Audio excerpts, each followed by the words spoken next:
10장. 여호와께서 모세에게 말씀하셨다. 파라오에게 가거라. 내가 그의 마음과 그의 신하들의 마음을 굳어지게 하였다. 그것은 내가 그들 가운데서 나의 표적들을 보여주려는 것이고, 내가 어떻게 이집트를 조롱거리로 만들었는지에 관하여, 그리고 그들 가운데 보인 나의 표적들에 관하여 내가 너의 아들과 손자가 듣는 데서 자세히 말하게 하려는 것이며, 내가 여호와라는 것을 너희가 알게 하려는 것이다. 모세와 아론이 파라오에게 가서 말하였다. 여호와 히브리인의 하나님께서 이렇게 말씀하십니다. 내가 언제까지 내 앞에서 겸손하지 않으려느냐? 내 백성을 보내라. 그들이 나를 섬길 것이다.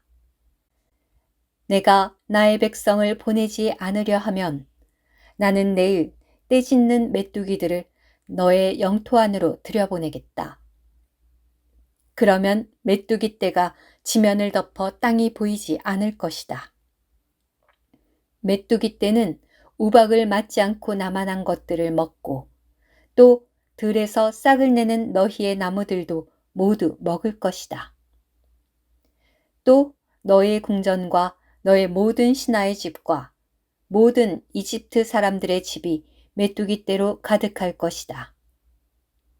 이것은 너희 아버지와 너희 조상들이 이 땅에 살기 시작한 날부터 오늘까지 일찍이 보지 못한 일이 될 것이다.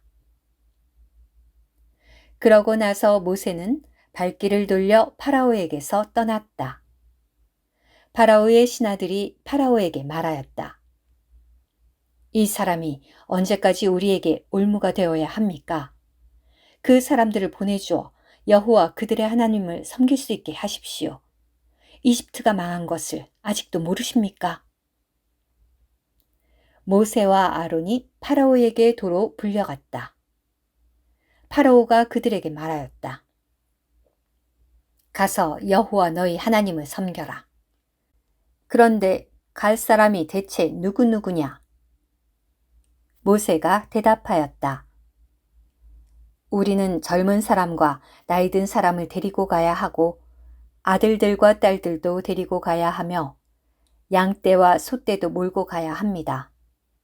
왜냐하면 우리가 여호와의 명절을 지내야만 하기 때문입니다. 파라오가 그들에게 말하였다.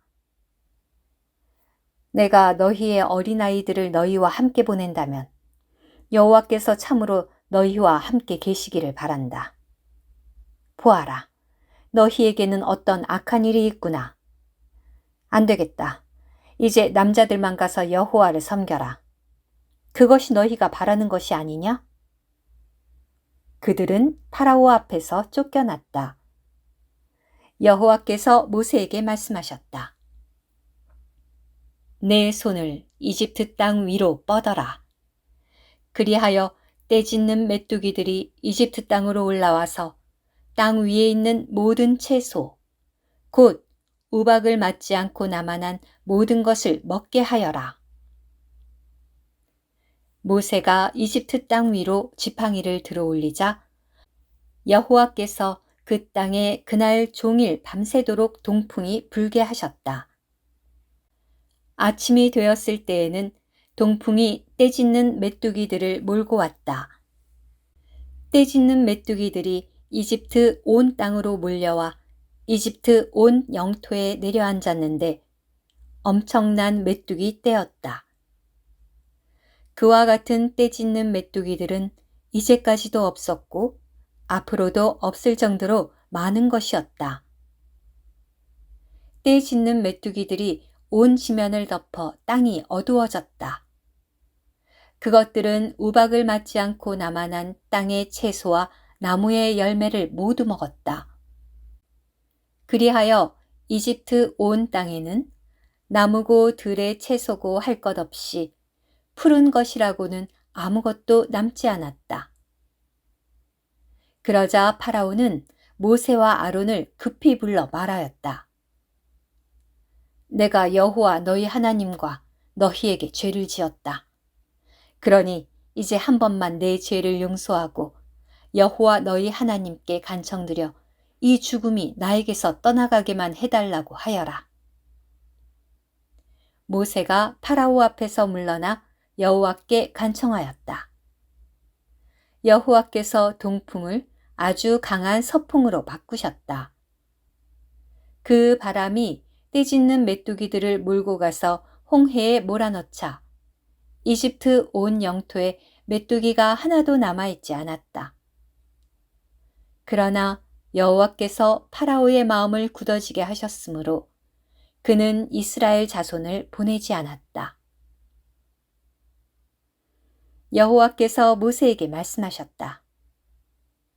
내 손을 하늘을 향하여 뻗어라. 그러면 어둠, 심지어 손으로 만져질 듯한 어둠이 이집트 땅 위에 덮일 것이다. 그래서 모세가 하늘을 향하여 손을 뻗자 이집트 온 땅에 3일 동안 짙은 어둠이 덮였다. 3일 동안 사람들은 서로 볼 수도 없었고 자기 처소에서 움직이지도 못하였다. 그러나 모든 이스라엘 자손이 거주하는 곳에는 빛이 있었다. 파라오가 모세를 불러 말하였다. 너희는 가서 여호와를 섬겨라. 다만 너희 양떼와 소떼만은 남겨두어라.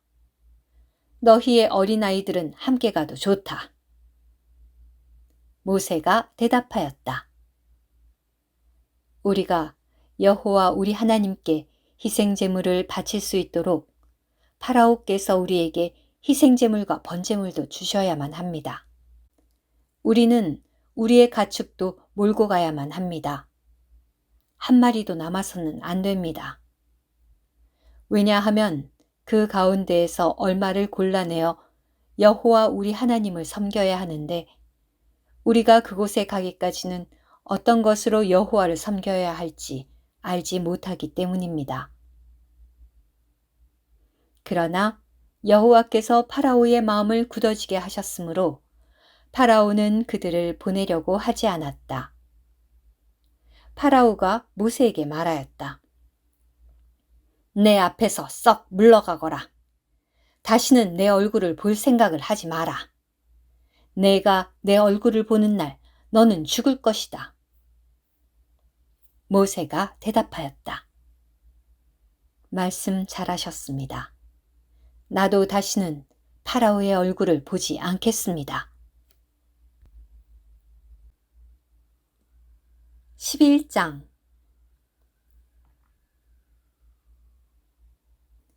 여호와께서 모세에게 말씀하셨다. 내가 이제 파라오와 이집트에 한 가지 재앙을 더 내리겠다. 그런 뒤에야 그가 너희를 이곳에서 보낼 것이다. 그가 너희를 보낼 때에는 분명히 너희를 이곳에서 모두 내쫓을 것이다. 이제 백성에게 말하여 남자는 그 이웃 남자에게, 여자는 그 이웃 여자에게 은폐물과 금폐물을 요구하게 하여라. 여호와는 이집트 사람들이 보는 앞에서 이스라엘 백성에게 은총을 주셨다. 더욱이 모세라는 사람은 이집트 땅에서 파라오의 신하들과 백성에게 아주 위대하게 여겨졌다.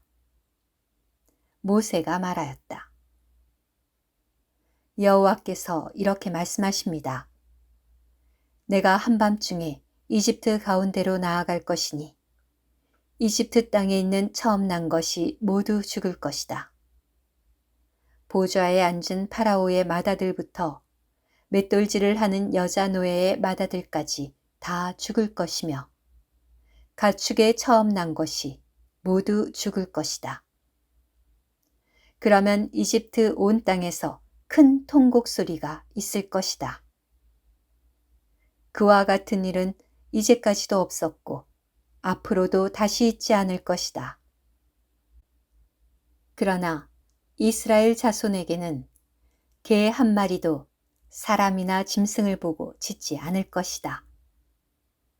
그리하여 너희는 여호와가 이집트 사람과 이스라엘 사람을 구별한다는 것을 알게 될 것이다. 그렇게 되면 파라오의 신하들이 모두 내려와 나에게 절을 하며 그대와 그대를 따르는 백성은 모두 떠나주십시오 라고 말할 것입니다.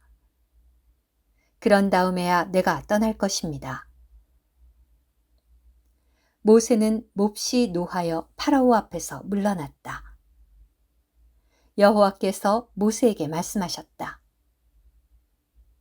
파라오가 너희의 말을 듣지 않을 것이다. 그것은 내가 이집트 땅에서 나의 기이한 일들을 더 많이 하게 하려는 것이다. 모세와 아론이 파라오 앞에서 이 모든 기이한 일을 하였다. 그러나 여호와께서 파라오의 마음을 굳어지게 하셨으므로 파라오는 이스라엘 자손을 자기 땅에서 보내지 않았다. 오늘 큐티 9번째 재앙에서 하나님은 태양의 기능을 바꾸시어 이집트 땅 위에 3일 동안 짙은 어둠이 덮이게 하셨습니다. 우박의 출현과 메뚜기의 재앙과 짙은 어둠의 재앙은 이집트 주변 환경이 더 이상 인간 생활에 적합하지 않았다는 것을 나타냅니다. 첫 번째 재앙인 피의 재앙과 9번째 재앙인 어둠의 재앙은 둘 다 죽음을 상징합니다. 그러므로 이 9가지 재앙은 죽음으로 시작하여 죽음에 이릅니다. 이것은 세상 생활이 전적으로 죽음의 상황에 놓여 있다는 것을 보여줍니다. 아멘.